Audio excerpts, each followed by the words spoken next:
Olá, Deus os abençoe, em nome de nosso Senhor Jesus Cristo. Estamos aqui para trabalhar pela fé preciosa, esta fé que nos fez escapar da corrupção que há no mundo, esta fé que é a certeza das coisas que se esperam e a prova das coisas que não se veem. O nosso coração olha para esse mundo conturbado, esse mundo de incredulidade, esse mundo de ateísmo, esse mundo de religião, todo esse mundo de confusão, os dias de Sodoma, os dias de Gomorra, os dias de Noé. Veja, toda essa corrupção que hoje há no mundo, tudo isso já houve uma vez lá no passado. Nós vivemos os dias de Sodoma e Gomorra, de acordo com a Bíblia. E antes de Deus destruir Sodoma, pelo poder sobrenatural, veja, caiu fogo do céu, veja, a explosão atômica destruiu toda aquela cidade. Veja, antes da destruição, Deus visitou o seu povo, Deus visitou a semente real, Deus visitou Abraão, um tipo da verdadeira igreja, um tipo daqueles que vivem da fé nas promessas de Deus. Abraão manteve o seu coração firmado na promessa que Deus havia feito para ele, e ele regava diariamente essa promessa, crendo nela. Ele não titubeou na fé, ele não oscilou entre dois pensamentos, ele chamou as coisas que não eram como se já fossem. Essa é a fé. A fé não olha para os sintomas, não olha para as circunstâncias, a fé crê na palavra. Não importa as circunstâncias, não importa a condição social, não importa a condição das religiões, não importa o que diz a ciência, não importa o que dizem os incrédulos. O verdadeiro crente mantém-se firme naquilo que Deus prometeu. E Deus visitou Abraão, Deus mesmo, em carne humana, numa prefigura do que Deus faria no tempo do fim. Porque a Bíblia fala que como foi nos dias de Noé, assim também seria nos dias da vinda do Filho do Homem. Deus mesmo, vestido de peles humanas, comeu carne, comeu pão com manteiga, momentos antes de Abraão e Sara serem transformados, momentos antes de receber o filho da promessa, momentos antes de Sodoma ser destruída. E essa mesma promessa está na Bíblia para os crentes que serão arrebatados. Primeiro, os mortos ressuscitarão, e depois nós, os vivos, seremos transformados. Depois ouviremos a voz como que de trombeta, uma trombeta chamando a igreja para a ceia das bodas do Cordeiro. Então veja, a Bíblia fala que ele viria na 7ª vigília. Veja, quando ouviu-se uma voz, aí vem o esposo, as virgens prudentes e as nécias se levantaram juntas para sair ao encontro do esposo. Veja, tinha terminado o tempo de espera pela vinda do grande e poderoso Deus. Veja, o mesmo Senhor descerá do céu com alarido, com a voz de arcanjo e a trombeta de Deus. E nós temos essa profecia no livro de Gênesis, quando Judas, inspirado pelo Espírito Santo, falando a respeito do arrebatamento, que precederia o julgamento final. Veja, ele referiu-se a Enoque, o 7º depois de Adão. Veja, ele não levou em conta Caim, porque Caim não era filho de Adão. Ele levou em conta a genealogia a partir de Sete.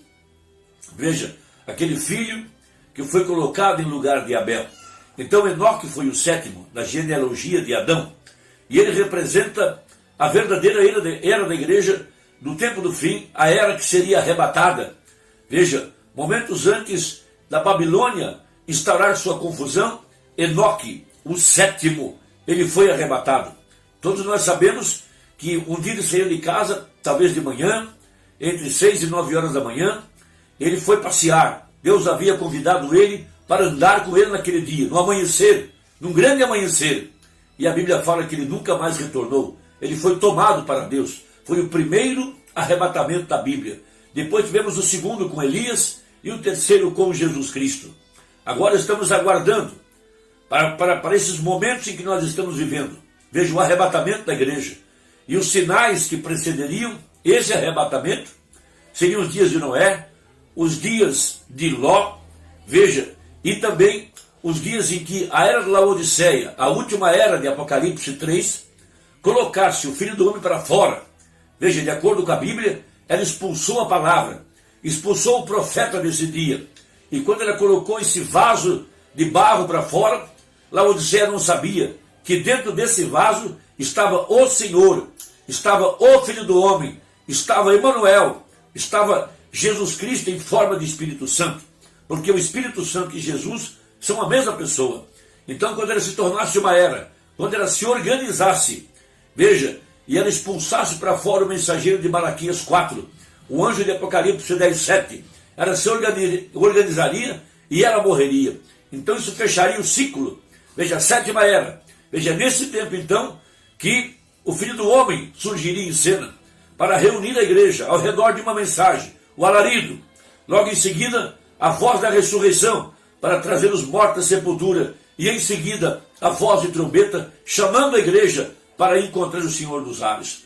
Então veja, em Judas capítulo 1, verso 14, diz assim o apóstolo: e destes profetizou também Enoque, o sétimo depois de Adão, dizendo: eis que é vindo o Senhor com milhares de seus anjos, ou melhor, de seus santos, para fazer juízo contra todos e condenar dentre eles todos os ímpios por todas as suas obras de impiedade que impiamente cometeram, e por todas as duras palavras que ímpios pecadores disseram contra ele. Esses são murmuradores, queixosos da sua sorte, andando segundo as suas concupiscências, e cuja boca diz coisas muito arrogantes, admirando as pessoas por causa do interesse.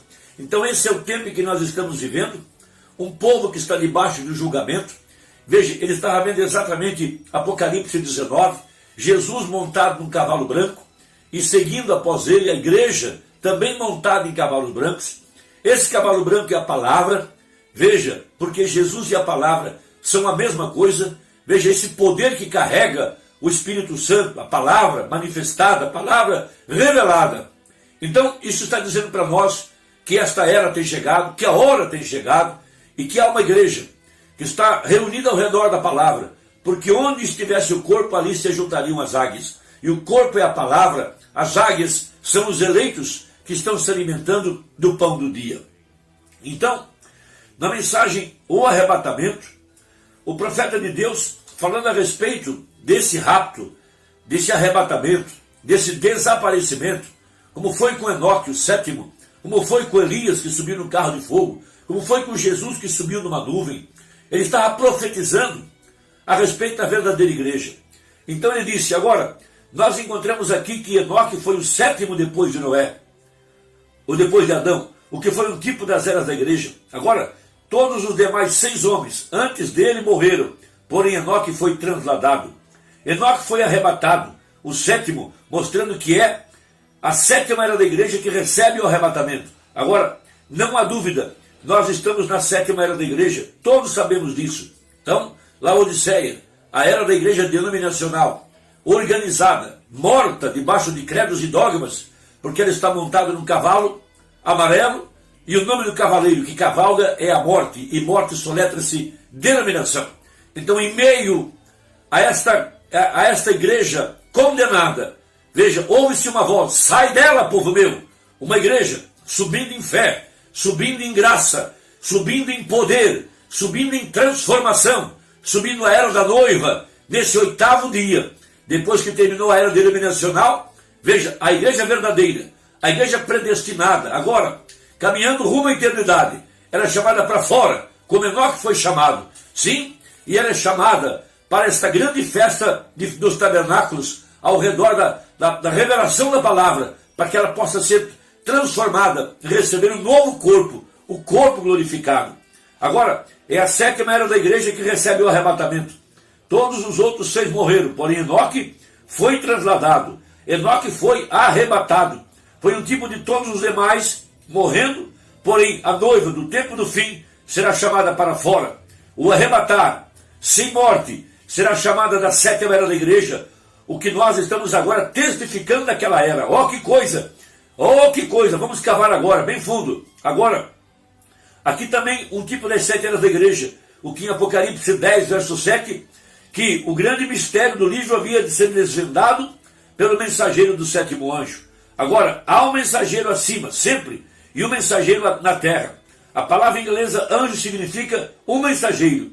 E na mensagem do 7º anjo, enquanto ele está fazendo sua proclamação, seu ministério, então, quando ele começa a tocar o seu ministério, veja, não quando ele começou, veja, não quando ele fez os milagres com a mão e com a profecia, mas quando ele estava trazendo sua mensagem, a terceira etapa, pregando a palavra para trazer a fé para o rapto. Então Jesus, quando ele começou curando os enfermos e aflitos. Oh, diziam eles, aquele grande rabino, ele é profeta, todos o queriam em sua igreja. Porém, quando ele se sentou certo dia e disse, eu e meu pai somos um, veja, aquilo foi diferente. Aquilo foi diferente. E se não comerdes a carne do filho do homem e não beberdes o seu sangue, não tereis vida em vós mesmos. Se houvesse ali o médico, eles diriam, é um vampiro. Veja, está vendo? Agora veja, ele não explicou isso. Eles já tinham visto a manifestação, a vindicação da palavra de Deus para a sua era, feita real e provada, para eles que ele era aquele mensageiro daquela era, e ele não tinha de explicar nada. Veja a mesma coisa nesses dias finais. A terceira etapa, veja, ela tem que ser revelada pelo Espírito Santo, para trazer a fé de arrebatamento, para que você possa ver a glória de Deus atrás dessa mensagem, ver a glória de Deus atrás da pele humana, porque a mensagem e o mensageiro são a mesma coisa. Irmão, que Deus possa abrir teus olhos. Vamos trabalhar juntos, vamos dar as mãos. Deus te abençoe. Vamos trabalhar até encontrar o último eleito.